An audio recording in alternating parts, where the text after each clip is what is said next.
Silakan Bapak. Oke, terima kasih Bu Lia, eh, moderator kita hari ini. Terima kasih juga Prof. Badeni atas kesempatannya. Eh, Pertama, perkenalkan saya Abu Rahman hmm, dari Stik Siti Hodijah, Prodi Farmasi, peserta pekerti Universitas Bengkulu, gelombang 5. Baik, hari ini saya akan peer teaching. Izinkan saya untuk share screen.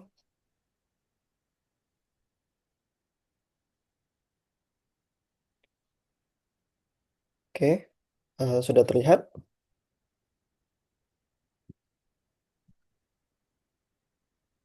Baik, sebelum kita mulai perkuliahan pada hari ini, kita berdoa menurut kepercayaan masing-masing. Berdoa dimulai.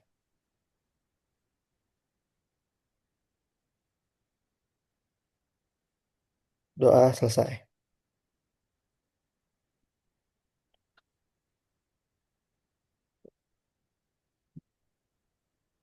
Oke, materi kita hari ini yaitu konseling ya.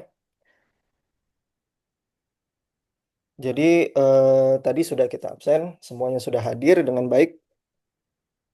Oke, jadi pertama capaian pembelajaran dan referensi kita hari ini. Yang pertama sub CPMK. Ya, jadi apa yang akan kita dapat pada saat setelah kita melakukan kuliah ini, yang pertama itu mampu menganalisa permasalahan terkait obat pada saat konseling, karena nanti kita ada tukar informasi dengan antara pasien dan juga farmasisnya. Kemudian yang kedua itu mampu melakukan konseling. Nah, nanti bukan hanya bisa menganalisa, tapi juga mampu melakukan konseling. Nah, di sini referensinya itu ada ini Permenkes ya. Permenkes 73, bisa juga nanti Permenkes 74 dan 75 ya. Jadi nanti ini hanya apotek, contoh apotek, tapi juga nanti ada konseling di apa namanya? RS dan juga puskesmas. Kemudian juga referensinya dari WHO bisa nanti dilihat di secara online saja. Nanti silakan dibaca referensi-referensinya. Ini sebelumnya kita akan mengadakan pretest dulu ya.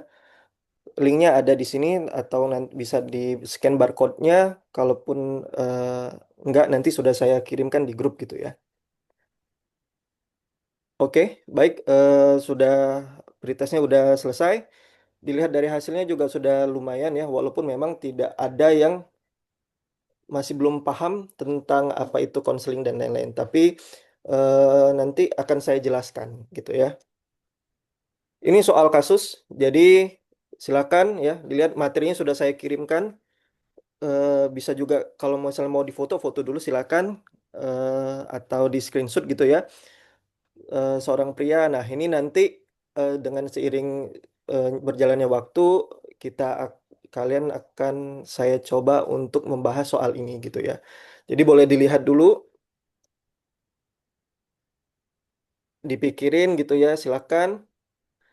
Oke, kita lanjut dulu. Konseling. Jadi apa itu konseling? Saya izin untuk bertanya, Pak Yudi, tahu apa itu konseling? Siap Pak Abu. Sebenarnya sih belum terlalu paham Pak Abu. Konseling itu kayak apa ya? Kita ada masalah terus kita ngobrol sama orang supaya masalah kita selesai gitulah. Gitu kayaknya Pak. Oke, baik. Secara dasar memang sudah baik, tapi eh, nanti kita akan coba pelajari yang lebih tepatnya lagi. Kalau unsur-unsur penting konseling, Bu Yenda,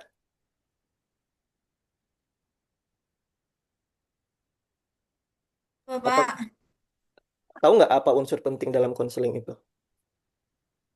unsur penting dalam konseling. Belum tahu Bapak apa Belum tahu kira-kira nih. Bapak. Baik, sebenarnya wajar belum tahu karena memang kita belum pelajarin, tapi eh, nanti akan kita coba untuk berdiskusi tentang itu.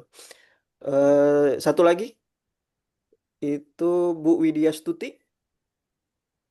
Siapa saja yang wajib mendapatkan konseling? Bu Widya Stuti? Menurut saya yang mendapat konseling adalah mereka yang membutuhkan. Jadi tidak semua orang eh, membutuhkan konseling, Pak. Baik, siap. Baik Ibu, jawabannya benar ya memang, tapi memang kurang spesifik. Nanti memang membutuhkan, tapi yang membutuhkan seperti apa akan kita pelajari setelah ini. Oke, lanjut. Ah, ini ini gambar. Bisa dilihat gambarnya. Ada yang tahu ini gambar apa? Ada yang punya pendapat? Gambar kaki ya, Pak itu ya. Gambar kaki, betul sekali Pak. Ini gambar kaki memang, tapi lebih spesifiknya lagi ini adalah gangren atau kematian jaringan di kaki akibat diabetes mellitus. Nah, hal ini bisa nanti bisa jarinya juga bisa putus sendiri gitu ya.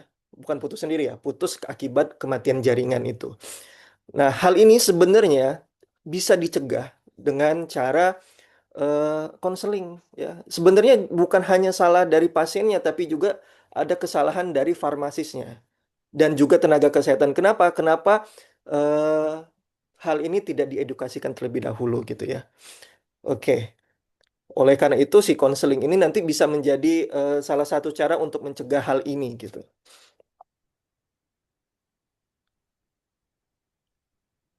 Ya, sebelum kita lebih dalam, pastinya kita akan menjelaskan apa itu konseling ya. Tadi saya sudah tanya gitu ya, apa itu konseling, definisi konseling. Jadi yang benar itu, yang tepatnya ini seperti ini. Jadi konseling menurut bahasa itu dari kata konsel yang artinya memberikan saran atau melakukan diskusi dan pertukaran pendapat. Nah, ini tadi sebenarnya Pak Yudi udah benar secara bahasa. Tapi secara spesifik itu konseling adalah suatu kegiatan bertemu dan berdiskusinya seseorang yang membutuhkan klien, dalam hal ini kita pasien dan juga farmasis, dan seorang yang memberikan dukungan, itu farmasisnya, dan dorongan sedemikian rupa sehingga klien memperoleh keyakinan akan kemampuannya dalam pemecahan masalahnya sendiri gitu. Jadi nanti nggak melulu kalau ada masalah dilaporkan ke nakesnya, enggak. Tapi dia bisa memecahkan masalah sendiri, kalaupun tidak tertangani baru ke nakes. Oke, apa peran farmasis ya? Jadi kita sebagai farmasis ini mempunyai dua peran. Yang pertama itu peran farmasis sebagai communicator dan juga educator. Gitu. Jadi communicator mengkomunikasikan, educator yang mengedukasi gitu ya. Terus kemudian kita sebagai farmasis itu penting dalam konseling dalam meningkatkan kepatuhan dan hasil terapi obat. Nah, ini kepatuhan dan hasil terapi obat nanti akan saya jelaskan lagi di belakang.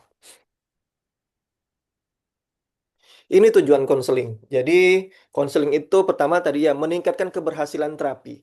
Jadi memang terapi itu dikatakan berhasil bukan cuma pada saat pasien makan obat, oh itu berhasil nggak.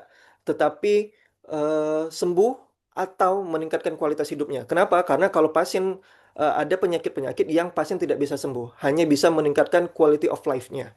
Kemudian yang kedua meningkatkan pengetahuan pasien tentang obat. Jadi pasien itu berhak untuk tahu obat apa yang dimakan dan bagaimana mekanismenya dan lain-lain. Kemudian yang ketiga meminimalkan risiko efek samping. Jadi obat itu ya seperti kita tahu kita ada efek sampingnya. Jadi kalau misal memang diedukasi nanti diharapkan efek sampingnya tidak ada, bahkan tidak ada atau minimal gitu ya. Yang keempat meningkatkan cost effectiveness. Yang kelima membantu pasien dalam pengambilan keputusan terapi. Yang kelima meningkatkan kepatuhan pasien. Ini prinsip dasarnya. Jadi prinsip dasar dari konseling itu ada lima. Pertama empati dan komunikasi dua arah. Udah pasti gitu ya. Karena kita butuh diskusi, tanya jawab dan juga empati. Ya jadi apa ya? Kita ikut merasakan apa yang pasien rasakan gitu. Yang kedua, fokus pada kebutuhan pasien. Jadi butuhnya apa sih? Tadi kayak saya bilang butuhnya, oh pasien ini butuhnya sembuh. Oh pasien ini ternyata butuhnya menghilangkan gejalanya saja untuk meningkatkan kualitas hidupnya. Jadi kita bisa jelas gitu ya. Yang ketiga, menggunakan bahasa sederhana dan jelas. Ya ini supaya pasien mengerti. Kemudian yang keempat, pastikan feedback pasien atau tishback. Jadi nanti setelah kita menjelaskan, silakan disuruh pasien ini untuk menjelaskan kembali sebagai indikator pasien itu udah ngerti atau enggak.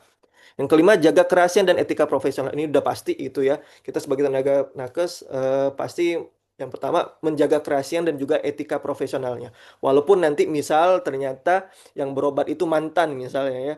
Jadi oh karena mentang-mentang yang berobat itu mantan jadi udahlah mati-mati aja lah. Enggak kayak gitu ya. Tapi tetap harus kita profesional sesuai dengan apa yang harus disampaikan. Ini etika dalam konseling ya tadi sama kayak etika profesi juga kita menjaga kerahasiaan informasi pasien. Kenapa? Karena memang ada beberapa pasien ya kriteria pasien yang memang memiliki penyakit yang masih tabu ya, apalagi di Indonesia. Jadi kita wajib untuk menjaga kerahasiaan informasi pasien gitu ya. Kemudian menghormati hak pasien. Jadi pasien itu ada haknya juga, hak untuk menerima, hak untuk menolak. Jadi kalau memang pada saat kita memberikan saran, saran itu diterima ya alhamdulillah. Kalau misalnya enggak, ya memang itu hak pasien gitu ya.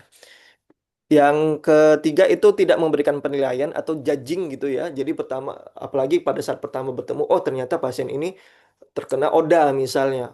Ah, ini pasti pasien nggak benar. Nggak, itu nggak boleh. Kenapa? Karena kita nggak tahu story-nya sebelum kita melakukan konseling. Apakah benar ini kesalahan dari pasiennya atau memang eh, dari keluarga atau dan lain-lain. Dan juga walaupun kita tahu, kita tidak boleh menjudging. Jadi tetap kita harus melaksanakan konseling itu secara profesional. Yang keempat, menghindari konflik kepentingan. Nah, ini konflik of interest tadi ya. Konflik in interest kalau misalnya di farmasis itu mungkin biasanya medical, eh, mohon maaf ada sejawat kita itu menawarkan obat misalnya. Jadi walaupun oh nanti oh mentang-mentang ditawarkan obatnya, obat itu aja yang kita kasih gitu. Enggak, itu enggak boleh. Tapi obat yang paling efektif. Atau tadi juga kayak contohnya ternyata yang berobat itu mantan. Konflik of interest. Oh, kita nggak suka nih dengan dia. Jadi ap- ya apa gimana caranya? Malah kita memberikan saran untuk memperparah penyakitnya itu nggak boleh, gitu ya. Ini kriteria pasien konseling. Ini tadi ya, ini yang paling ini mungkin salah satu yang paling penting dari unsur konseling pasien itu kriteria pasien. Yang pertama kondisi khusus, pediatri, geriatri. Pediatri itu apa? Ada yang tahu? Oke, pediatri itu pasien yang anak kecil singkat kata atau balita atau di bawah umur. Nah, nanti lebih lengkapnya akan kita pelajari lagi pediatri itu dari umur berapa sampai ke umur berapa. Terus juga geriatri. Nah, geriatri ini pasien-pasien lansia gitu ya. Kemudian gangguan fungsi hati dan ginjal, ibu menyusui dan juga ibu hamil. Kemudian yang kedua itu pasien dengan terapi jangka panjang atau penyakit kronis ya, kayak TB, DM, AIDS, epilepsi gitu. Itu penyakit-penyakit yang tidak bisa sembuh kasarnya gitu ya. Kasarnya seperti itu tidak bisa sembuh tapi membutuhkan pengobatan yang panjang gitu. Itu wajib kita konseling supaya apa? Supaya dia nggak jenuh nantinya. Yang ketiga, pasien yang menggunakan obat dengan instruksi khusus ya, seperti penggunaan kortikosteroid dan juga eh, pasien-pasien yang menggunakan alat-alat khusus juga gitu ya. Contohnya kayak penggunaan insulin atau supos gitu ya. Supos itu kan untuk di dubur ya. Banyak pengalaman saya di lapangan supos itu untuk dubur tapi akhirnya dimakan oleh pasien. Ya, kenapa? Karena ini tadi salah satunya kurangnya informasi pasien gitu ya. Yang keempat, pasien yang menggunakan obat dengan indeks terapi sempit atau dikosin, phenytoin dan teflon. Kenapa? Karena untuk obat-obat dengan indeks terapi sempit itu eh, angka toksinnya rendah.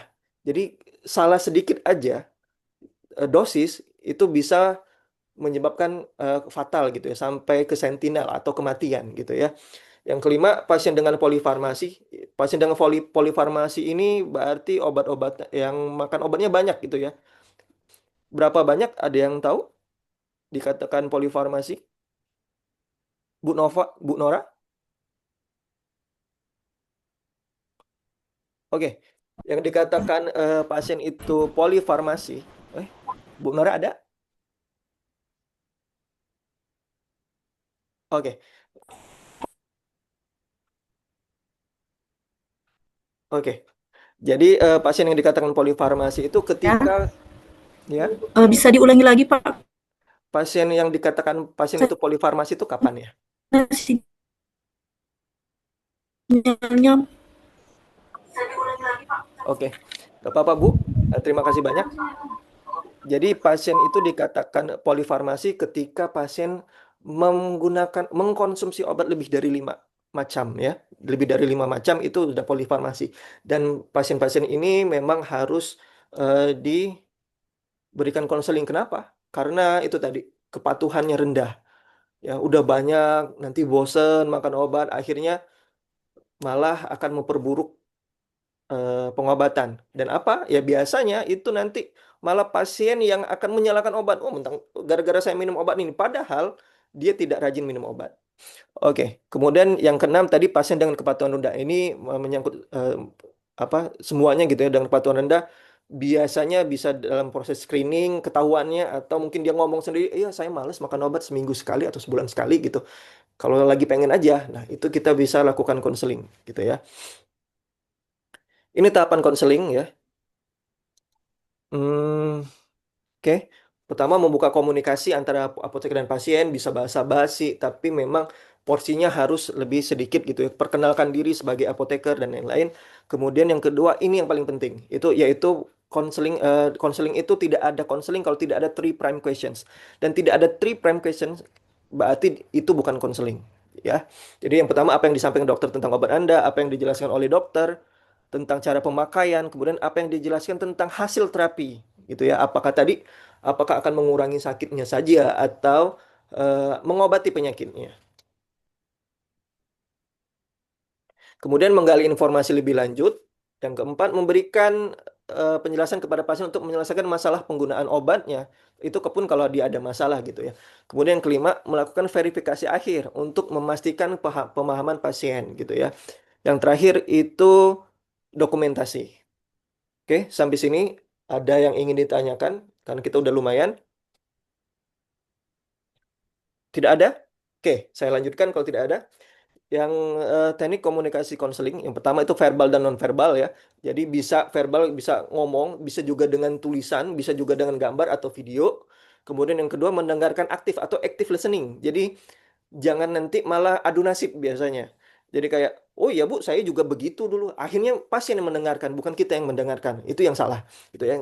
Yang ketiga, gunakan open-ended questions. Jadi jangan iya, jawabannya iya, tidak, enggak. Tapi bagaimana hari Ibu atau bagaimana Bu pemakaian Ibu obatnya gitu ya. Jadi open-ended. Jadi memang terserah beliau itu ngomong apa gitu. Supaya apa? Supaya apa? Lebih dekat dan juga lebih berjalan diskusinya. Yang keempat, teach back method ya, artinya nanti mengulangi kembali. Jadi pasiennya itu kita suruh ulangin kembali, kita ajarkan lagi ke kita gitu ya. Yang kelima, empati dan bahasa tubuh positif. Jangan jangan banyak ya bahasa tubuh negatif kayak misal buru-buru bergoyang-goyang atau nanti berpangku tangan kayak gini tuh nggak boleh. Ini tugas ya. Jadi nanti pada pertemuan berikutnya akan kita bahas tugasnya adalah ini. Bentuk kelompok 2 orang terdiri antara farmasi dan juga pasien.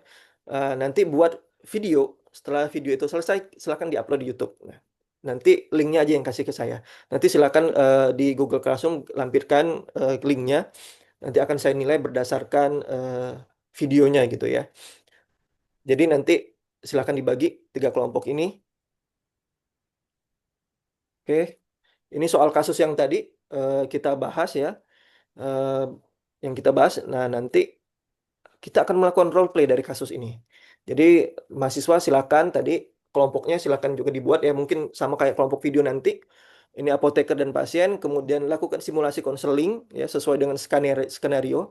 Nanti selain bahas kasus juga nanti buat skenario-nya. Nah, ini yang terakhir digunakan format SOAP yang sudah kita pelajarin sebelumnya. Itu kemudian buat skenario-nya.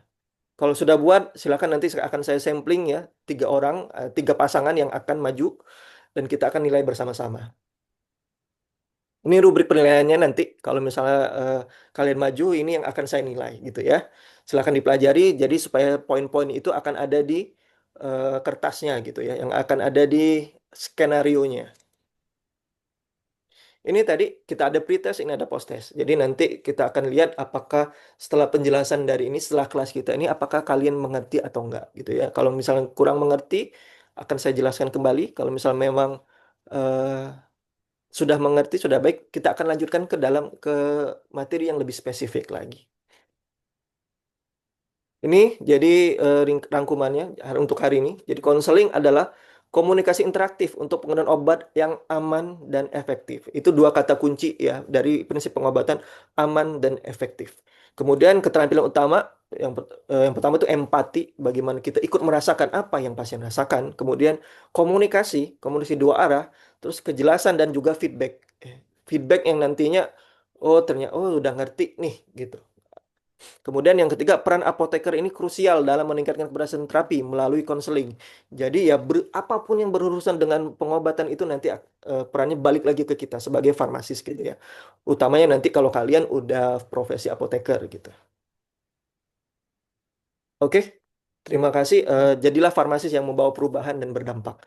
Jadi silakan ditekankan itu ya. Jadi jangan hanya ikut arus, tapi juga nanti menjadi farmasis yang merubah sistem yang jelek dan juga berdampak kepada masyarakat luas. Baik, terima kasih. Sekian peer teaching saya. Baik, terima kasih Pak Abu. Alhamdulillah tepat waktu ya. Berikan aplaus untuk Pak Abu. Selanjutnya kepada Prof. Badeni, dipersilakan dok. Prof. Ya, ya, terima kasih. Silahkan, misalnya ya, teman-teman memberikan komentar, silahkan.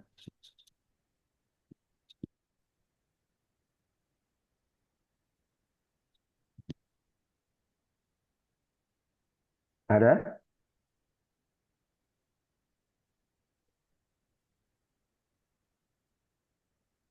Kalau nggak ada, saya nambahkan poin satu aja. Yang lain sudah bagus semuanya.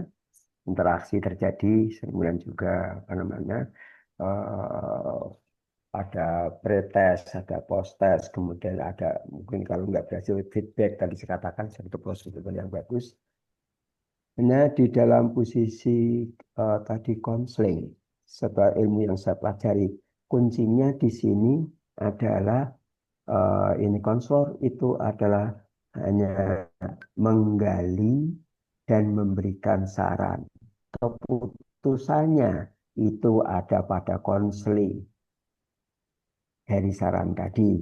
Dari saran berbagai saran, memilih sampai paham berbagai hal, kemudian keputusannya itu ada pada konseling, itu ilmu konseling dari sana. Jadi jangan sampai yang buat keputusan itu adalah konselornya.